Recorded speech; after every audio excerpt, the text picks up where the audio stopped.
আসসালামু আলাইকুম এভরিওয়ান। আমি মালয়েশিয়া যুব দলের একজন সাধারণ কর্মী। আজকে কিছু কথা বলতে চাচ্ছি যেগুলো হচ্ছে মূলত আওয়ামী লীগ ফ্যাসিস্ট সরকারের আমলের একজন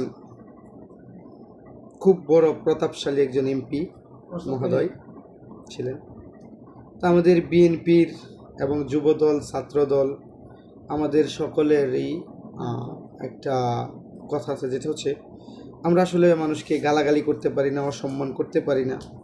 অসম্মানটা আসলে করা উচিত না, তো ওই হিসাবে আসলে অসম্মান করতে চাই না।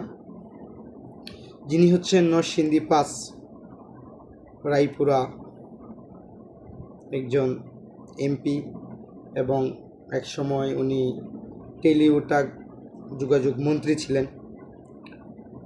তো ওনার কিছু কথা আজকে বলতে চাই। উনি এক সময় গাড়ি দিয়ে মাইকিং করেছিলেন যে রায়পুরার কোনো লোক ঢাকাতে যেতে পারবে না বা যেতে দিবে না, এবং উনার অনেক ফ্যাসিস্ট সরকারের আমলে উনি অনেক ক্ষমতা দেখাইছে, অনেক অন্যায় অবিচার মানুষের উপরে করছে। আজকে ওনার এমন করুণ দশা, যেটা আজকে সারাদিন আমি সোশ্যাল মিডিয়ায়, ফেসবুকে, আদার্স অনেক অ্যাপসে আমি দেখছি যে হচ্ছে ওনার খুব করুণ অবস্থা। এবং হচ্ছে ওনার একটা ভিডিও ভাইরাল হয়েছে, যে ভিডিওটা হচ্ছে, আপা আমি তো আজকে বয়সের কাছে হেরে গেলাম, বয়সটা আসলে আমার আর আগের মতো নেই। তো তারপরেও আপনি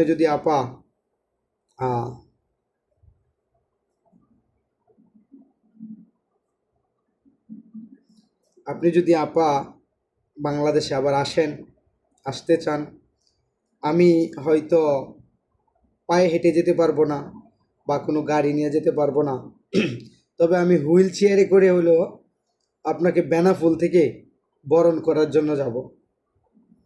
তো আসলে এটা হচ্ছে আসলে এই ভিডিওটা বানানো বা আপনাদের সামনে আমার আসা, আপনাদের সামনে আমার দুইটা কথা বলা মূল উদ্দেশ্যটা হচ্ছে, আমরা আসলে এই যে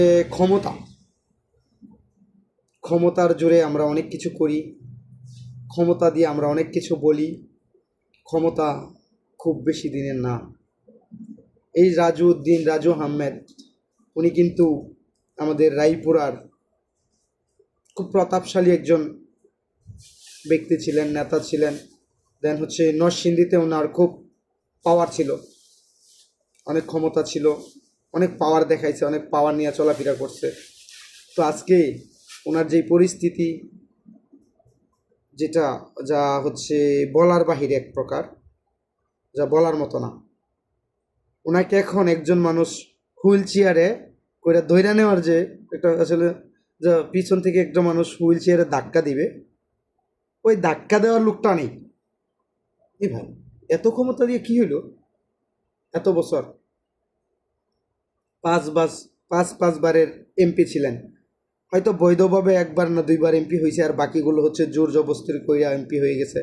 যেমন 18, তারপরে 14তে জোর কইরা এমপি হয়েছে। দেশে ঠিকভাবে ঠিক শাসন ছিল না, ঠিক আইন ছিল না, কোনো কিছুটাই ঠিক ছিল না। ফ্যাসিস্টের আমলে তো কোনোই ঠিক ছিল না।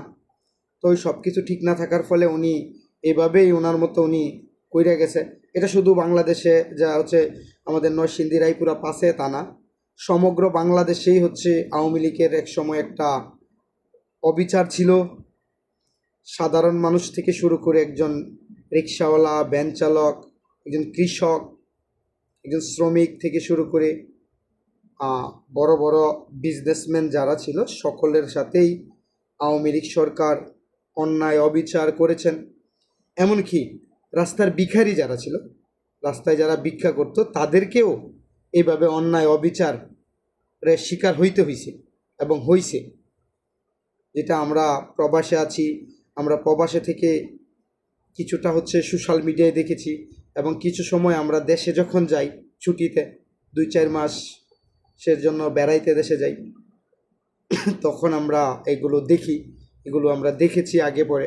তো ইনশাল্লাহ এখন আমাদের জনাব তারেক রহমান সাহেব আসছেন দেশের রাষ্ট্রের ক্ষমতায়, এবং ওনার যেই দিক নির্দেশনা, ইনশাল্লাহ আমরা চেষ্টা করব ওনার কথাগুলো ফলো করার জন্য, ওনার দিক নির্দেশনাগুলো ফলো করার জন্য, এবং বাংলাদেশের সমগ্র মানুষের, একজন কৃষক থেকে শুরু করে, একজন ভিক্ষুক থেকে শুরু করে, একজন রিক্সাওয়ালা থেকে শুরু করে যত লোক আছে তাদের সকলের প্রাপ্য অধিকার আমরা অবশ্যই চেষ্টা করব সম্পূর্ণ অধিকারটা যাতে আমরা তাদেরকে দিতে পারি, এবং তারা তাদের অধিকার নিয়ে এই বাংলার মাটিতে চলতে পারে এবং বাঁচতে পারে।